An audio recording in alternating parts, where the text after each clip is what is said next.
అండి. క్రిస్మస్ పండుగ అనగానే చాలామంది చర్చిల్లో మరి ఆట పాటలతో ఈ రోజుని చాలామంది గడిపేవాళ్ళు ఉన్నారు. మనమైతే దేవుని దయ వలన పిల్లల్ని చాలా దేవుని వాక్యాన్ని నేర్పించుకొని ఈరోజు ఆ పిల్లలు చదువుతుంటే చాలా సంతోషంగా ఉంది నాకు. పిల్లలు ఇంకా ఇలా దేవుని బోధలో వాళ్ళు ఎదిగినప్పుడు పెద్ద కొద్ది వాళ్ళు మంచి జ్ఞానాన్ని సంపాదించుకుంటారు.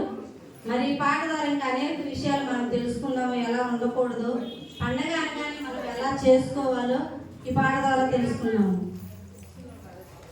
వచ్చింది వచ్చింది వచ్చింది క్రిస్మస్ పండగ, మార్పు లేకుండా చేస్తే శుద్ధ దండగా.